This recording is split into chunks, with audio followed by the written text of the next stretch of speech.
morning, friends. In today's lecture, we have to continue with breach of contract. But first, we'll revise what we have done in the previous lecture. In the previous lecture, we have seen that सबसे पहले breach. What is a breach? Breach means after entering into a contract, you refuse to perform your promise. That is called as a breach. Now, breach are of two types. One is an anticipatory breach and one is a actual breach. Actual breach is कि अगर due date पे you fail to perform the promise, it is called as an actual breach. And anticipatory breach is before the due date, if you refuse to perform the promise, you pre-inform the other party that you are not going to perform the promise on the due date. That is called as an anticipatory breach. Now, what are the remedies available with the aggrieved party? So we have gone with two things. One is a rescission of the contract, that is a cancellation of the contract, and second one is a filing of suit for the purpose of claiming a damages, that is a suit for damages. So these two things we have already covered in the previous two lectures. So suit for damages, under that we have covered different types of damages. One is an ordinary damages. Ordinary damages is simply a difference between the contract price and the market price, will be called as an ordinary damages. Then there is a special damages. In the case of special damages will arise under special circumstances where the party has to give a pre-information to the other party while entering into the contract at the time of contract itself, that if the contract is not performed, then you will be entitled to receive a certain special damages. However, if pre-information is not given, then you are not entitled to claim for special damages. Then there is a vindictive, a punitive or exemplary damages. Under that we have seen that it will be given in case of two circumstances. One is a refusal to marry after entering a contract for marriage. You refuse to marry. And second one is a wrongful dishonor of check by the bankers, where you have a sufficient amount in your account, still the banker dishonor your check. So in both these cases, there is a loss of reputation, there is feelings involved, feelings are hurt. So in both these cases, you will get an award, that award will be called as a vindictive or exemplary damages. Then there is a nominal damages. That nominal damages as such is financially or as far as monetary is concerned, it is not so huge. The only objective of claiming a nominal damages is to make down in the court of law. You have to note in the court of law that the other party has committed a mistake, has committed a breach. Nominal damages will range from 10 paise, 1 rupee to 2 rupee. As such, financially it will not be very sound. Then there is prefix damages, two types of damages. Prefix damages, one is a liquidated damages and one is a penalty. Liquidated damages is a pre-estimation of certain kind of a loss which you are going to get incurred if the other party fails to perform the promise, and that pre-estimation loss is mentioned in the contract, that is called as the liquidated damages. There will be certain backing to that calculation. However, penalty is exorbitant amount जिसका कोई भी base नहीं रहेगा. एक ad hoc amount आप contract के अंदर fix कर दोगे ताकि दूसरा पार्टी उस पेनल्टी के नाम से ही घबराए और कॉन्ट्रैक्ट में ब्रीच करने की कोशिश ना करे, and he will try his best to perform the contract. Then there is a damages for deterioration caused by delay. Deterioration is a decrease in either the quality or otherwise a loss of an opportunity. In both these cases, this kind of a damages will be generally claimed from the carrier, that is a transporter. So these two things we have already covered in the previous two lecture. One is a rescission of the contract and second one is filing a suit for damages. So these are the two remedies available for breach. Other remedies we are going to cover today. Other remedies are suit for specific performance. Suit for specific performance we are covering today. What does it mean? कभी कभी क्या होता है कि you are not interested much in a monetary damages. That means even if the court award you the ordinary damages, we have already seen that ordinary damage is nothing but a difference between a contract price and the market price.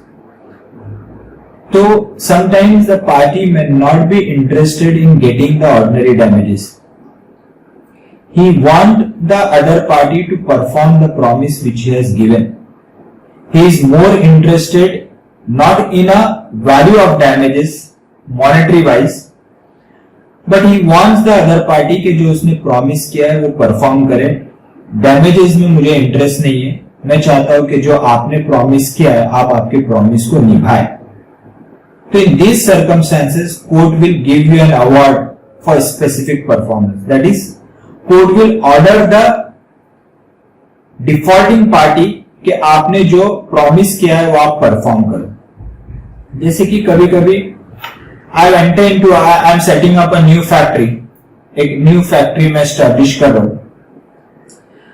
I have constructed the building and I am waiting for the machinery which I have ordered to you.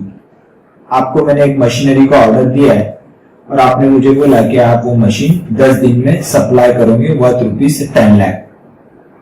Now in these circumstances, on the basis of that particular machine, I have carried out entire construction. Building का construction हो गया. वो particular machine जिस platform पे install होने वाला है वो प्लेटफॉर्म का बिल्टअप हो गया है. Everything has been done. Now I am simply waiting for the machine which I have ordered to you. Now the thing is कि आप मुझे जिस दिन वादा किया है अब आप मुझे बोल रहे हो कि आप वो मशीन मुझे नहीं दूंगे. हालांकि वो मशीन आपके पास है लेकिन फिर भी आप वो मशीन मुझे देना नहीं चाहते हो. There may be any reason. One of the reason में भी कि मेरे शायद कॉम्पिटिटर ने आपको मना कर दिया है वो मशीन मुझे देने से. There may be any reason कि आप वो मशीन मुझे अब नहीं दे रहे हो. Now here, the contract between you and me as regards to that machine was worth ₹10 lakh. लेकिन उसके पीछे मैंने बिल्डिंग का कंस्ट्रक्शन 1 करोड़ रुपीस का कर दिया है और वो मशीन जो आपसे मुझे लेना है वो मार्केट में किसी और के पास अब अवेलेबल नहीं है. तो in this circumstances if court awards me that कि you take the ordinary damages if he is not supplying the machine, market value of that machine of same kind is for example 10,15,000 और contract है आपका 10 लाख रुपए का. तो you court मुझे बोल रहा है कि आप 15,000 रुपए का डैमेजेस ले लो. तो क्या इधर 15,000 रुपीज लेके मेरा पूरा काम हो जाएगा? Whether I will be satisfied with that particular ordinary damages of ₹15,000? Answer is no. Here I am more interested in that machine rather than that particular ordinary damages. तो here मैं कोर्ट से request करूंगा कि मुझे उस 15,000 ordinary damages में कोई interest नहीं है. मुझे चाहिए कि वो मशीन मुझे दे जो उसके पास है. तो here I am going to request to the court that if that machine is not given me, if that particular machine is not supplied by that person, then I am going to incur a heavy loss. So I want the court to give an order to supply that particular machine to that supplier. तो यहां पे court order करेगा for specific performance. यानी court वो supplier को order देगा कि आप ये मशीन सप्लाई करो. तो that is called as a specific performance. जो मैं मांग रहा हूं वो मुझे चाहिए. That is a specific performance. What it is been given. Specific performance means the actual carrying out of the contract as agreed. जैसा बोला है वैसा कॉन्ट्रैक्ट को परफॉर्म करना is called as a specific performance. Under certain circumstances, an aggrieved party may file a suit for specific performance that is for a decree by the court, that is order by the court directing the defendant to actually perform the promise that he has made. That means in our example, जो आप machine मुझे देने वाले थे, अब आप नहीं दे रहे हो, तो I will go to the court. I will be a plaintiff and you will be a defendant. Court will order the defendant to supply that particular machine. That is called as a specific performance. What it says? Under certain circumstances, an aggrieved party, in our example, I am an aggrieved party, may file a suit for specific performance, that is for order decree by the court, directing the defendant, directing you, that is your supplier, to actually perform the promise that he has made. जो आपने promise किया है उसको perform करने का court आपको order देगा. और आपने क्या प्रॉमिस किया है? आपने मुझे प्रॉमिस किया है वो पर्टिकुलर मशीन आपको मुझे देना है. Clear with that? Further what it says, such a suit may be filed either instead of or in addition to the suit for damages. That means this particular suit will be filed. It may be without ordinary damages or together with the ordinary damages. Together with the ordinary damages in the sense के यहां पे आप मुझे machine नहीं दे रहे हो, आप मेरा टाइम वेस्ट कर रहे हो, आप मेरा जो पर्टिकुलर मशीन अगर मुझे टाइम पे मिल जाता था तो मेरा प्रोडक्शन स्टार्ट हो जाता था और मैं I might have started selling the goods and I might have made a profit from selling the goods. तो इस केस में हो सकता है कि मैं आपके खिलाफ स्पेसिफिक परफॉर्मेंस के अलावा डैमेजेस का भी सूट कोर्ट में फाइल करूंगा. That is I will request the court कि I need the machine together with the damages and court will decide the value of damages. A decree for specific performance is not granted for the contract of every description. It is only where it is just and equitable so to do, that is where the legal remedy is inadequate or defective, that the court issue a decree for a specific performance. Court हर चीज में specific performance का order नहीं देगा. Court will properly जज कि ये order देना जरूरी है क्या. नहीं तो हर केस के अंदर every person will ask the other party कि उसको बोलोगे वो प्रॉमिस क्या है, वो उसके हाथ में नहीं है वो प्रॉमिस पूरा करने के लिए भी, तो भी आप डिमांड करोगे कि नहीं उसको बोलो कि वो कैसा भी पूरा करेगा. तो ऐसा नहीं हो सकता है. कोर्ट विल प्रॉपरली जज इटसेल्फ कि ये सर्कमस्टेंसेस में स्पेसिफिक परफॉर्मेंस का ऑर्डर देना जरूरी है क्या, and accordingly court will decide. It is usually granted in contract connected with land, building, rare articles and unique goods having some special value to the party suing. Why it has been said that in specific items? क्योंकि in the case of other items there is every possibility that particular goods may be available in market. कि आप अगर मुझे नहीं दे रहे हो तो I can take that goods from the other market, लेकिन उसमें जो डिफरेंस इन प्राइस है that will be recovered in the form of damages from you. That will be recovered in the form of damages from you. तो वो बोल रहा है कि कोर्ट देखेगा कि ये स्पेसिफिक परफॉर्मेंस का ऑर्डर देना जरूरी है क्या, and accordingly court will decide.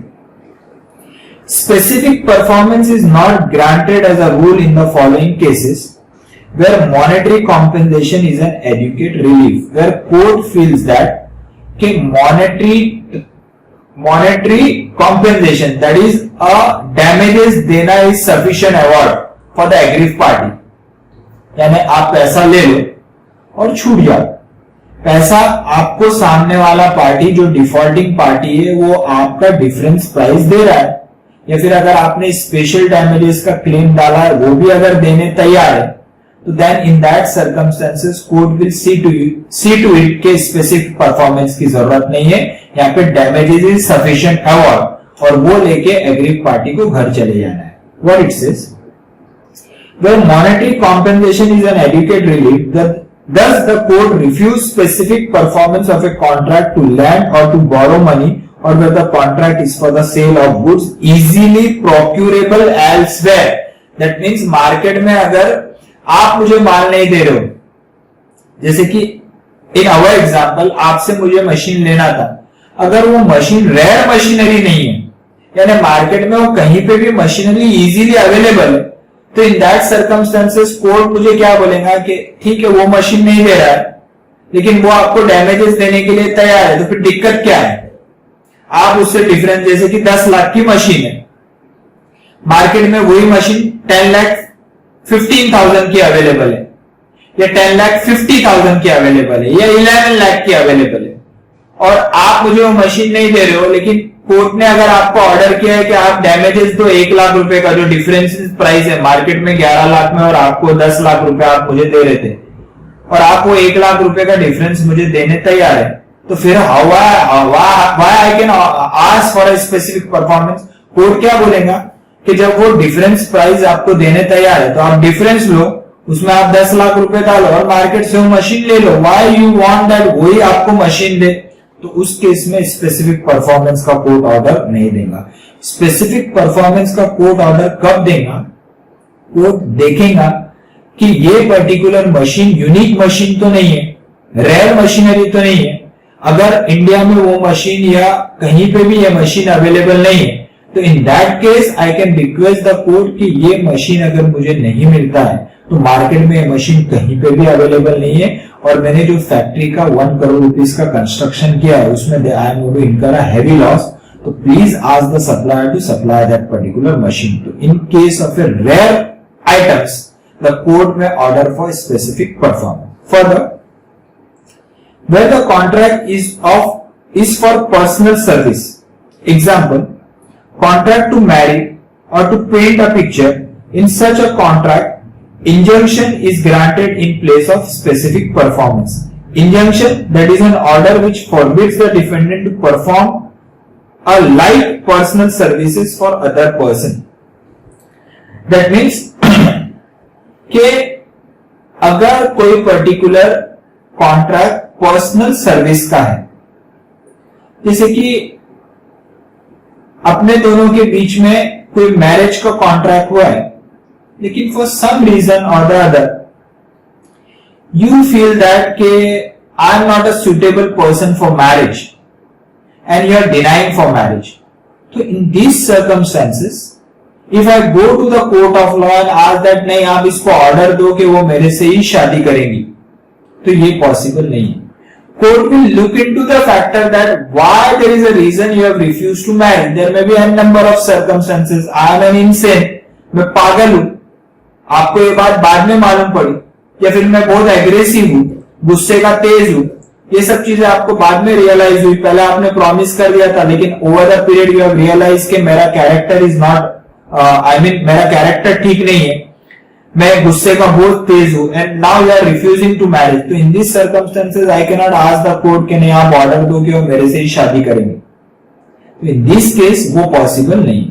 तो वो बोल रहा है कि 2 चीजों में कोर्ट ऑर्डर नहीं देगा। एक, अगर कॉम्पेंसेशन का वैल्यू सफिशिएंट है, जो चीज आप मांग रहे हो मार्केट में इजीली अवेलेबल है, उस चीज के अंदर स्पेसिफिक परफॉर्मेंस आप नहीं मांग सकते। दूसरा, अगर कॉन्ट्रैक्ट पर्सनल नेचर का है तो वो सर्कमस्टेंसेस में भी you can not ask the court to order for specific performance. तो this is a rule as regards to suit for specific performance.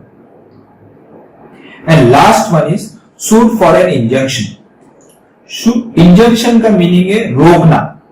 Court order देगा कि आप ऐसा मत करो, जैसे कि फॉर एग्जाम्पल आपका बिल्डिंग मेरे बिल्डिंग से कनेक्टेड है और आप आपके बिल्डिंग का एक्सटेंशन कर रहे हो, और एक्सटेंशन करते करते आप मेरे लैंड के अंदर आ गए जो मेरा एरिया है। मैं आपको बोल रहा हूं कि ये आप गलत कर रहे हो, आप जो कंस्ट्रक्शन कर रहे हो मेरे एरिया के अंदर कर रहे हो, आप रोकने की कोशिश कर रहे हो, वो आपको बोल रहा है कि आपसे जो होता है वो कर लो। तो in this case he is not listening, वो मेरे लैंड में आ गया है, मेरे एरिया में आ गया है, तो इस केस में मेरे बोलने से वो नहीं रुक रहा है। तो एक केस में मैं कोर्ट में जाऊंगा और कोर्ट को रिक्वेस्ट करूंगा कि आप उस पर स्टे डालो। That stay is called as an injunction, यानी रोकना। सिमिलरली, अगर आप कोई एग्रीमेंट किसी के साथ करते हो, उसमें टर्म्स एंड कंडीशन लिखी हुई होती है। उसमें लिखा है, for example suppose I am a chartered accountant and you are my article, or you have joined me as an employee, and there is an agreement. It has been written under the agreement that जब तक आप मेरे पास हो आप किसी और का काम नहीं करोगे। लेकिन अब आपने क्या किया, मेरा काम छोड़ के आप दूसरे का काम कर रहे हो, मैं आपको बोल रहा हूं आप सुन नहीं रहे हो। तो with the help of this agreement I will request the court कि आपके ऊपर वो इंजंक्शन डाले, स्टे डाले। तो that is called as a suit for injunction, what it has been given. Injunction is an order of court restraining a person from doing a particular act. Restraining यानी रोकना, किसी को कोई चीज करने से रोकना जो उसने प्रॉमिस किया है कि वो नहीं करेगा लेकिन फिर भी वो कर रहा है और आपके बोलने से वो नहीं रुक रहा है, तो फिर कोर्ट उसे रिस्ट्रेन करेगा, प्रिवेंट करेगा, रोकेगा। To put it differently, where a party is in breach of negative terms of the contract, that is where he is doing something which he promised not to do. जो उसने promise किया है वो नहीं करेगा लेकिन फिर भी कर रहा है और आपके बोलने से नहीं रुक रहा है, तो फिर कोर्ट उसे रोकेगा, and that is called as an injunction. The court may by issuing an injunction restrain him from doing what he has promised not to do. Thus, injunction is a preventive relief. Preventive relief यानी court वो particular person पे stay order डालेगा कि आप ऐसा मत करो, और फिर वो कोर्ट में केस चलेगा एंड कोर्ट विल डिसाइड कि किसके फेवर में देना है, लेकिन it is a temporary preventive relief, that is called as an injunction. Example, A agreed to sing at B's theater for 3 months from 1st April and to sing for no one else during that period. Subsequently, she contracted to sing at C's theater and refused to sing at B's theater. On a suit by B, the court granted an injunction restraining A from singing elsewhere and awarded damages to B to compensate him for the loss caused by A refusal. Similar to my example, जैसा मैंने article को higher किया है या एक employ को higher किया है and he or she has promised that she is not going to work for someone else. In the same manner, यहाँ पे एक सिंगर ने एक होटल वाले को प्रॉमिस किया है कि वो उसके लिए परफॉर्म करेगा, and at the same time he has promised that कि जब तक वो होटल वाले के लिए परफॉर्म कर रहा है किसी और के लिए परफॉर्म नहीं करेगा, लेकिन बाद में वो अपने वादे से मुकर गया और होटल वाला उसको बोल रहा है तो वो उसकी बात नहीं सुन रहा है, तो होटल वाला ने उसका प्लेंट, उसका रिक्वेस्ट कोर्ट में डाला and he has obtained an injunction and he has prevented that singer in giving a performance in someone else hotel. So this is called as an injunction order. Next one is suit upon quantum merit. Quantum merit का meaning क्या है कि as much as earn. जैसे कभी कभी क्या होता है कि कॉन्ट्रैक्ट बीच में से ही पार्टी कैंसिल कर देता है, there may be an number of reason कि उसको आपका काम पसंद नहीं आया, या फिर आधा काम हो गया बाकी के काम में वो इंटरेस्टेड नहीं है, या फिर आपको उसने 100 सीमेंट बैग्स का ऑर्डर दिया और तय हुआ है कि 25 के इंस्टॉलमेंट में आप उसको एक एक करके वो बैग देंगे, 25 के 4 इंस्टॉलमेंट में बैग्स देंगे। आपने फर्स्ट इंस्टॉलमेंट दे दिया, सेकेंड इंस्टॉलमेंट 25 बैग्स का दे दिया, यानी 50 सीमेंट बैग्स आपने ऑलरेडी डिलीवर कर दिए, रिमेनिंग 50 बैग्स अभी भी आपको डिलीवर करना है, लेकिन सामने वाला बोल रहा है कि नाउ इट डजंट नीड दो सीमेंट बैग, यानी half way he has broke the contract. तो suit upon quantum merit, quantum का मीनिंग है क्वांटिटी, मेरिट का मीनिंग है बेनिफिट। इसका मीनिंग क्या है कि जितना आपने बेनिफिट लिया है उतना पेमेंट आपको करना पड़ेगा या उतना कॉम्पेंसेट आपको करना पड़ेगा। जैसे इन अवर एग्जांपल 100 सीमेंट बैग्स में से मैंने 50 सीमेंट बैग्स आपको 2 इंस्टॉलमेंट ऑलरेडी दे चुका हूं। Before third instalment you have broke the contract, terminated the contract. तो 50 सीमेंट बैग का आप मेरे से 50 सीमेंट बैग आप मेरे से ले चुके, तो क्या आप 50 सीमेंट बैग का मुझे पैसा नहीं दोगे, ऑब्वियसली आपको देना पड़ेगा। आप कॉन्ट्रैक्ट ब्रेक करो या मैं ब्रेक करता हूं, एनी पार्टी, लेकिन जितना आपने बेनिफिट उठाया है उतने बेनिफिट का आप मुझे कॉम्पेंसेशन दोगे। तो that is all about suit for quantum merit. अगर आप नहीं देते हो, जितना आपने बेनिफिट उठाया है वो पेमेंट आप नहीं देते हो, तो उस केस में I may go to the court of law and request the court के इसने बेनिफिट ले लिया लेकिन उसका कॉम्पेंसेशन नहीं दे रहा है। एक और एग्जांपल लेते कि non gratuitous service, non voluntary service. अगर कोई पर्टिकुलर पर्सन एक थैला लेके खड़ा है और वो आपको कोई सर्विसेज दे रहा है, जैसे कि वो आपको चाय पिला रहा है और आपने चाय पी ली, तो क्या आप उसका पेमेंट नहीं देंगे? देना पड़ेगा। आप ऐसा नहीं बोल सकते आप सर्व कर रहे थे इसने मैंने ले लिया। दैट पर्टिकुलर सर्विस, आप कोई शादी में नहीं आए हैं, it is a non gratuitous service. आपने वो सर्विसेज लिए या आपने वो बेनिफिट लिया है, तो उस बेनिफिट का कॉम्पेंसेशन आपको देना पड़ेगा। That is called as a suit for quantum merit. What it says, where one person has rendered services to another in circumstances which indicate an understanding between them that it is to be paid for, although no particular remuneration has been fixed, the law will infer a promise to pay. That is simply a non-gratuitous service. आपने किसी की services लिए जो non voluntary है। आप देखते होंगे, आप रास्ते पे जब चलते हो तो यू विल फाइंड दैट के n नंबर ऑफ हॉकर्स है, लोगों हॉकर्स की लाइन लगी हुई है और वहां पे वो आपको कोई चीज प्रोवाइड कर रहे हैं। इट इंप्लाइज दैट कि वो अगर कोई चीज दे रहा है तो उसका पैसा लेगा। अब ऐसा नहीं बोल सकते हो कि वो खड़ा है तो आई फेल दैट वो फ्री में बांट रहा है, तो शादी में वो खड़ा नहीं है। तो यहाँ पे लॉ क्या बोलता है कि अगर आपने किसी नॉन ग्रेचुइटस सर्विस ली है तो उसका पेमेंट आपको लॉफुली देना पड़ेगा। Quantum merit means as much as the party doing the service has deserved. That means as much service आपने लिया है उसका पेमेंट आपको देना है। It covers a case where the party injured by breach had at time of breach done part but not all of the work which he is bound to do under the contract and seeks to be compensated for the value of work done. Simply कि एक singer है, singer को एक hotel वाले ने बोला कि आपको एक वीक में 6 परफॉर्मेंस देना है, मंडे टू सैटरडे।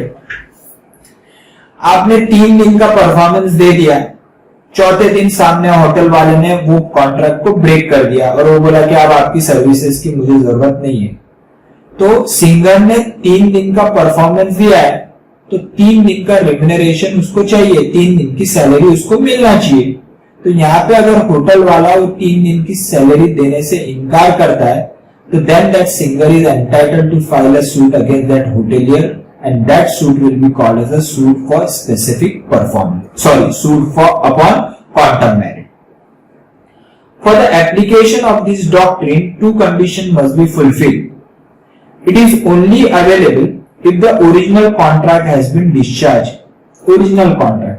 सिंगर के साथ होटल ने कॉन्ट्रैक्ट किया और ब्रेक कर दिया तो original contract has been broken. The claim must be brought by a party not in default. Who has broken the contract? Contract has been broken by the hotelier and singer is not in default. तो he is a person who is going to file a suit against the hotelier. लेकिन कुछ circumstances में even the party in default can file a suit, but that is a rare circumstance. कब हो सकता है वो party in default can file? कि अगर उसका सामने वाले ने कोई नुकसान कर दिया है. अदरवाइज अगर the party is not in default, only that party not in default, that is an agreed party, will file a suit upon quantum merit. The object of allowing a claim on quantum merit is to compensate the party or person for the value of work which he has done.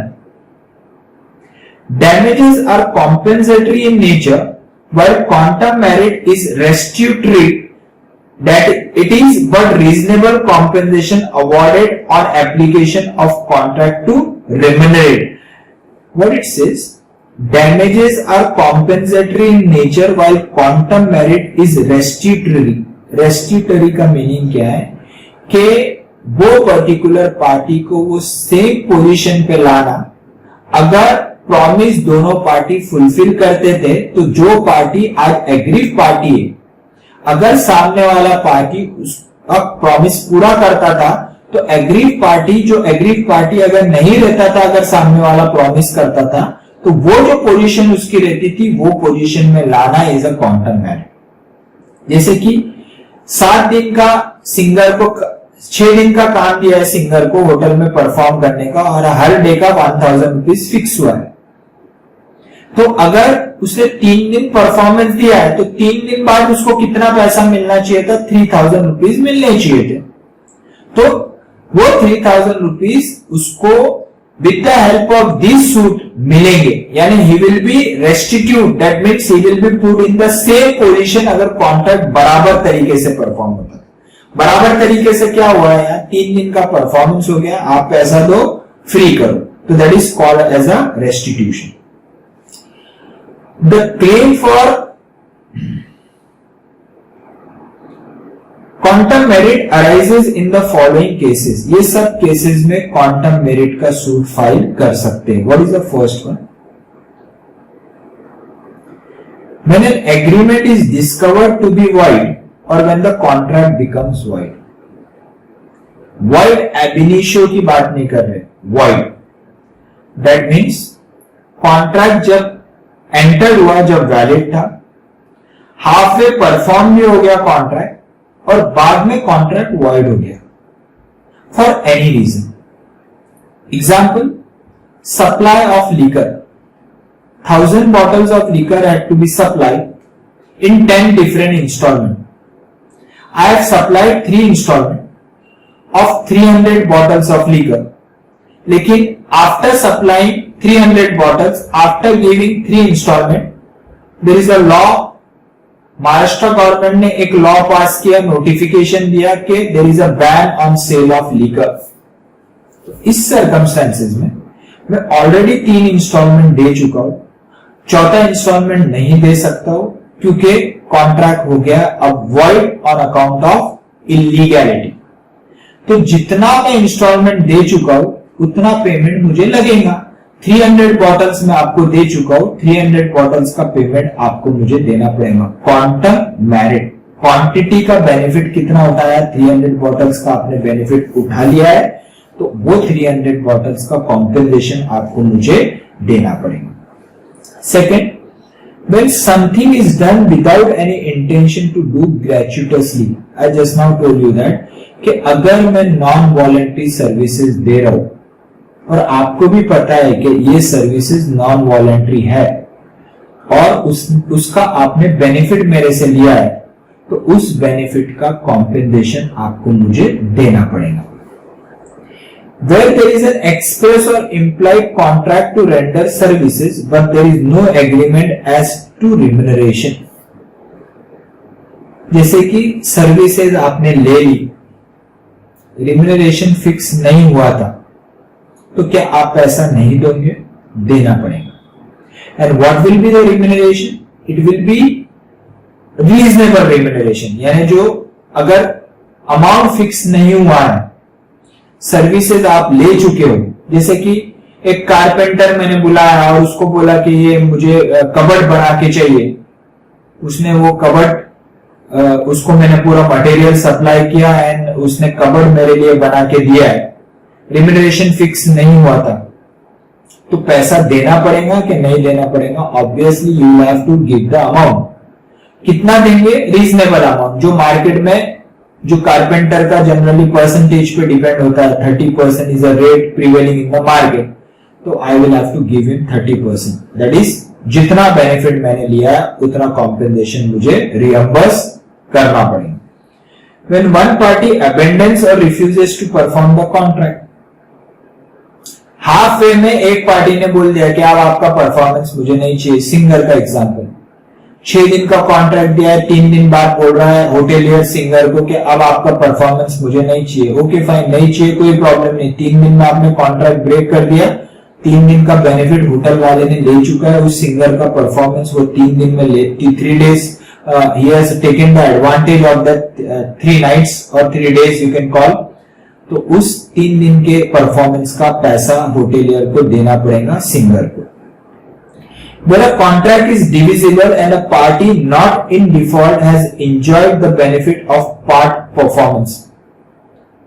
Where a contract is divisible and the party in default had enjoyed the benefit of part performance. जैसे इस example में, singer के example में 6 nights का मैंने आपको काम दिया है, डिविजिबल है, हर एक नाइट के 1000 रुपीज. 3 नाइट का परफॉर्मेंस आप दे चुके हो तो 3 नाइट का पैसा देना पड़ेगा. बॉटल्स का एग्जांपल दिया, liquor bottles, 1000 liquor bottles, 100 liquor bottle पर इंस्टॉलमेंट मुझे देना है, डिविजिबल कॉन्ट्रैक्ट. 10 इंस्टॉलमेंट में डिविजिबल है, जितने इंस्टॉलमेंट का सप्लाई हो गया उतना पेमेंट देना पड़ेगा. तो this is called as a divisible contract where it is divided. यानी you can easily calculate for single division. अगर 1000 बॉटल्स देना है, 10 इंस्टॉलमेंट में देना है, तो हर एक इंस्टॉलमेंट में 100 बॉटल्स, तो that is called as a divisible. Such kind of a contract is called as a divisible contract. तो where one of the party has obtained the benefit of those contract, तो जितना benefit लिया है उतना payment. जैसे 300 bottles ले लिया, 300 bottles का पेमेंट देना पड़ेगा. When an indivisible contract for a lump sum is completely performed but badly, the person who has performed the contract can claim the lump sum, but the other party can make a deduction for the bad work. Indivisible contract. Indivisible contract का meaning है, मैंने इस office का किसी painter को काम दिया कि पूरे ऑफिस का आपको पेंट करना है. Now such contract is indivisible. मैंने कोई ऑफिस के रूम वाइज कॉन्ट्रैक्ट नहीं दिया है. In my office there are for example 5 cabins, 5 rooms I can call it. उस 5 रूम्स का मैंने आपको काम दिया है, वो पेंटर ने पेंट तो पूरा कर दिया, लेकिन I am not satisfied with the work he has done, but still I will have to give the amount to that painter. For example मेरे ऑफिस में 5 कैबिन 5 रूम्स है और ऐसा डिसाइड हुआ है कि पूरे कैबिन्स और रूम्स का व्हाइट वॉश करना है. पेंटर से रेट फिक्स हुआ, painter says that he is going to charge 10,000 rupees for the entire labor work. I said okay fine. He has performed the entire work, but I am not satisfied with the work he has done. So whether if I am not satisfied with the work he has done, so whether I am not going to give the payment, I have to give the payment. Though I can deduct the amount for his bad work. जैसे कि उसने पूरे office का paint तो लगा दिया, लेकिन I am not satisfied with the work. मैंने उसको बोला कि मैं पूरे 10,000 रुपए नहीं दूंगा. Now I call the other painter, और दूसरा पेंटर मुझे बोलता है कि इसको रिवॉश करना पड़ेगा और उसके I am going to charge 3,000 rupees. तो what I am going to say to the earlier painter जिसने काम बराबर नहीं किया कि मैं वो सेकंड पेंटर 3,000 रुपए लेगा तो वो मुझे एडिशनल एक्सपेंडिचर है, तो आपके 10,000 रुपए में से मैं 3,000 रुपीज आपको माइनस करके दूंगा. लेकिन मैं ऐसा नहीं बोल सकता कि मैं आपको एक भी पैसा नहीं दूंगा. क्वांटम मेरिट, जितना बेनिफिट लिया है, यहाँ पे बेनिफिट 7,000 का है, 10,000 का नहीं है क्योंकि काम अप टू द मार्क नहीं है. काम 7,000 रुपीज का है क्योंकि और 3,000 रुपए लग रहे हैं उसको फुल फ्लेज करवाने के लिए, तो मैं आपको 7,000 रुपीज देना मुझे पड़ेंगे. Quantum merit. These are the examples they have given. Just you go through it. What they have given, just I am going to the first example. X wrongfully revoke Y authority before Y could complete his duty. Hence, Y could recover as a quantum merit for the work he had done and expenses he had incurred in the course of his duty as an agent.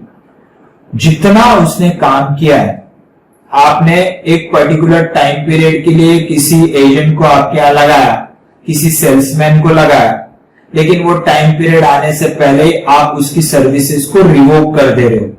तो जितना आपने उस agent का, salesman का benefit लिया है, उतनी salary उस सेल्समैन को आपको देना पड़ेगा। तो this is about quantum merit.